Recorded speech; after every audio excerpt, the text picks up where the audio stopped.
سقف البانوراما شيك، وحاجه يعني بتبقى شكلها حلو بالنسبه لقائد المركبه والركاب اللي قاعدين فيها. بس في الحوادث هندسه، ايه رايك في سقف البانوراما في الحوادث؟ استاذ احمد، ازاي حضرتك؟ وبنتشرف دايما بلقائنا مع حضرتك ومتابعينك الكرام. ربنا يبارك لك. سقف البانوراما جزء شيك جدا في العربيه، وحاجه الناس كلها بتتباهى بيها، ويمكن بيزود من ثمن العربيه في الشراء. جميل.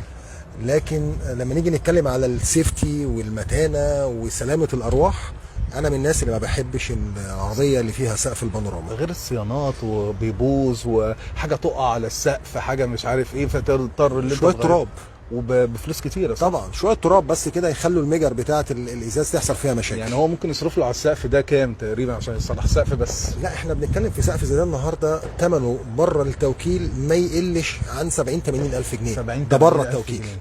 طبعا رقم كبير قوي. طيب العربيه دي واخده خبطات في حتت انا شايفها كريتيكال جدا وصعبه جدا، ولابد من اللي هي يتعمل فيها قطعيات، وبالتالي طبعا هتسبب له مشاكل في المرور. بص يا استاذ احمد، العربيه دي حسيتها غريبه جدا. العربيه دي مقلوبه. مقلوبه، هي واضح ان هي مقلوبه، بس شوف بقى اكيد السقف ما باظش كده. تقول كده مقلوبه، امشي على العربيه هتلاقي العربيه بقيه العربيه كله سليم. ودي من الحالات النادره اللي قابلتني. هي ممكن تكون خدت القلبه واتعدلت على طول. بص المنظر، تلاقي الجزء اللي قدام، النص اللي قدامي بتاع العربيه كله سليم، ما فيهوش خربوش. ما هو على حسب ان احنا بنشوف حوادث غريبه يعني. يعني هو الحمد لله رب العالمين، يعني ربنا تعرف نجى ترجع الناس. العربيه دي سليمه؟ بفضل الله سبحانه وتعالى. بقطعيات؟ لا، من غير قطعيات طبعا.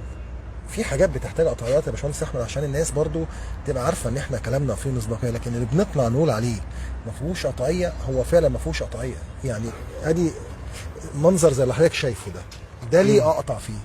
ده هنا الخبطه في القشره بتاعه القايم، باللغه بتاعتنا في الشغلانه عظم القايم سليم.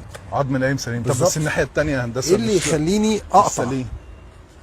يعني ما اعتقدش العظم القايم نفس الفكره. انت المنظر يشوفه بالنسبه لك يديك منظر مرعب. هو عظم القايم نفسه سليم، لكن في مشكله زي العربيه ديت، لما ما اجي عايز ارجع عربيه زي دي ما ينفعش اظبط جزء بايظ على جزء بايظ. تمام. اللي يحصل ايه؟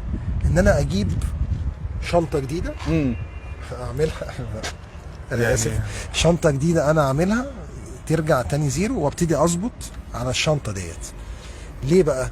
لان النهارده الشنطه يعني دي فيها، عشان تعرف تظبطها تجيب شنطه جديده وترجع تاني ترجعها يعني بالظبط، او تخليها عندك يعني بالزبط. العربيه تاني. ما عنديش مشكله في ده خالص. طب هتعرف ترجع الشنطه دي يعني؟ ترجع طبعا. وهنا مش هتغير رفرف ولا اي حاجه؟ ولا اي حاجه يا راجل. طبعا.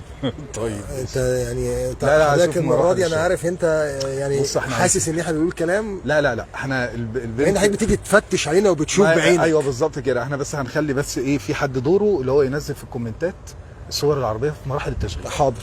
ماشي. هي دي حاجه فعلا احنا غلطانين فيها، عشان الناس فاكره ان احنا بنطلع الشغل. لا واحنا انا محتاج انا كمان ايه الحته دي اوريها للناس. انا ببص بعينيا فعلا اللي انت بتقوله هو الحقيقه. الحمد لله رب العالمين. حتى انا متابع العربيات اللي ورا اللي هناك البعيده. الحمد لله، اللهم لك الحمد. يعني برضو الناس هي مهمه يعني. طبعا حقهم، عشان في ناس بتتكلم كتير وبتيجي ساعه الفعل ما بتعملش. لا المصداقيه لازم. ربنا يعزك يا رب. الناس كلها بتشكر فيك. الحمد لله، اللهم لك الحمد. يعني شكرا يا هندسه، وكتر الف خيرك. كتر خيرك، وربنا يا رب يستر طريق الناس.